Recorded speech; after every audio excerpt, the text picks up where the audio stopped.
Hello friends, कैसे हैं आप सब। हिंदी कहानियाँ विद सरिता में आपका स्वागत है। मैं सरिता आपके लिए बेताल पच्चीसी की 17वीं कहानी लेकर आई हूँ। कहानी का नाम है अधिक साहसी कौन। आइए शुरू करते हैं। चंद्रशेखर नगर में रत्न दत्त नाम का एक सेठ रहता था। उसके एक लड़की थी। उसका नाम था उन्मादिनी। जब वह बड़ी हुई तो रतन दत्त ने राजा के पास जाकर कहा कि आप चाहें तो उससे विवाह कर लीजिए। राजा ने 3 दासियों को लड़की को दिखाने के लिए कहा। उन्होंने उन्मादिनी को देखा तो उसके रूप पर मुग्ध हो गईं। लेकिन उन्होंने यह सोचकर कि राजा उसके वश में हो जाएगा, आकर कह दिया कि वह तो कुलक्षणी है। राजा राजा ने सेठ से इनकार कर दिया। इसके बाद सेठ ने राजा के सेनापति बलभद्र से उसका विवाह कर दिया। वे दोनों अच्छी तरह रहने लगे। एक दिन राजा की सवारी उस रास्ते से निकली। उस समय उन्मादिनी अपने कोठे पर खड़ी थी। राजा की उस पर निगाह पड़ी तो उस पर वह मोहित हो गया। उसने पता लगाया। मालूम हुआ कि वह सेठ की लड़की है। राजा ने सोचा कि हो न हो जिन दासियों को मैंने देखने भेजा था उन्होंने छल किया है। राजा ने उन्हें बुलाया तो उन्होंने आकर सारी बात सच सच कह दी। इतने में सेनापति वहां आ गया। उसे राजा की बेचैनी मालूम हुई। उसने कहा, स्वामी, उन्मादिनी को आप ले लीजिए। राजा ने गुस्सा होकर कहा, मैं क्या अधर्मी हूँ जो पराई स्त्री को ले लूं। राजा को इतनी व्याकुलता हुई कि वह कुछ दिन में मर गया। सेनापति ने अपने गुरु को सब हाल सुनाकर पूछा कि अब मैं क्या करूं। गुरु ने कहा, सेवक का धर्म है कि स्वामी के लिए जान दे दे। राजा की चिता तैयार हुई। सेनापति वहां गया और उसमें कूद गया।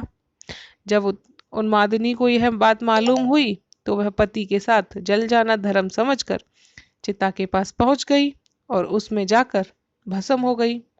इतना कहकर बेताल ने पूछा, राजन बताओ, सेनापति और राजा में कौन अधिक साहसी था। राजा ने कहा, राजा अधिक साहसी था, क्योंकि उसने राजधर्म पर दृढ़ रहने के लिए उन्मादिनी को उसके पति के कहने पर भी स्वीकार नहीं किया और अपने प्राणों को त्याग दिया। सेनापति कुलीन सेवक था। अपने स्वामी की भलाई में उसने प्राण दे दिए। अचरज की बात नहीं है। असली काम तो राजा ने किया कि प्राण छोड़कर भी राजधर्म नहीं छोड़ा। राजा का यह उत्तर सुनकर बेताल फिर से पेड़ पर जा लटका। राजा ने पुनः पकड़ कर लाया तो उसने यह कहानी सुनाई। आइए मैं आपको अगली कहानी सुनाती हूँ। 18वीं कहानी है। कहानी का नाम है विद्या क्यों नष्ट हुई। एक बार उज्जैन नगरी में महासेन नाम का एक राजा राज करता था। उसके राज्य में वासुदेव शर्मा नाम का एक ब्राह्मण रहता था, जिसके गुणाकार नाम का एक बेटा था। गुणाकार बहुत बड़ा जुआरी था। वह अपने पिता का सारा धन जुए में हार गया। ब्राह्मण ने उसे घर से निकाल दिया। वह दूसरे नगर में पहुंच गया। वहां उसे एक योगी मिला। उसे हैरान देखकर उसने कारण पूछा तो उसने सब बता दिया। योगी ने कहा, लो पहले बेटा कुछ खा लो। गुणाकार ने जवाब दिया, मैं ब्राह्मण का बेटा हूँ, आपकी भिक्षा कैसे खा सकता हूँ। इतना सुनकर योगी ने सिद्धि को याद किया। वह आई। योगी ने उससे आवभगत करने को कहा। सिद्धि ने एक सोने का महल बनवाकर गुणाकार उसमें रात को अच्छी तरह से रहा। सवेरे उठते ही उसने देखा कि महल आदि कुछ भी नहीं है। उसने योगी से कहा, महाराज, उस स्त्री के बिना अब मैं रह नहीं सकता।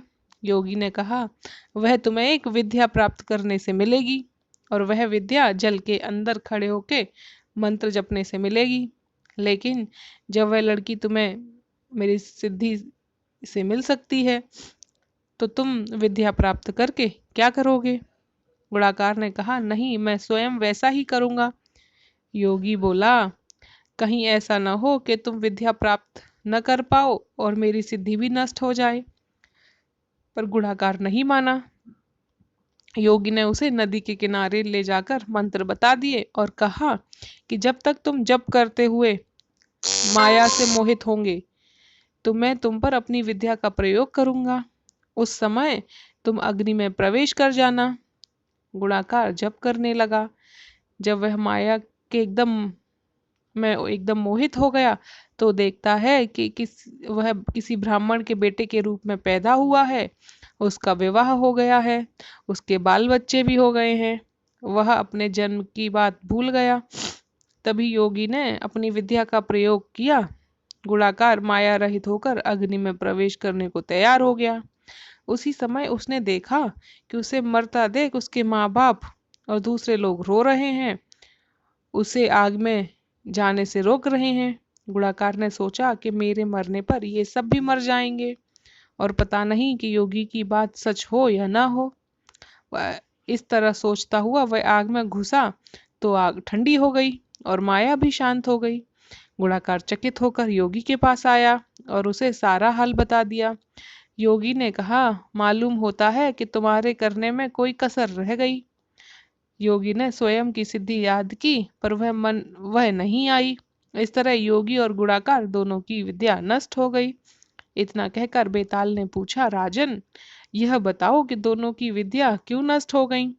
राजा बोला, इसका जवाब साफ है। निर्मल और शुद्ध संकल्प करने से ही सिद्धि प्राप्त होती है। गुणाकार के दिल में शंका हुई कि पता नहीं योगी की बात सच होगी कि नहीं। योगी की विद्या इसलिए नष्ट हुई कि उसने अपात्र को विद्या दी। राजा का उत्तर सुनकर बेताल फिर से पेड़ पर जा लटका। राजा वहां गया और उसे लेकर चल दिया तो उसने एक और कहानी सुनाई। ये कहानी यहीं तक थी। प्लीज़ मेरे चैनल को सब्सक्राइब कीजिए। Thank you.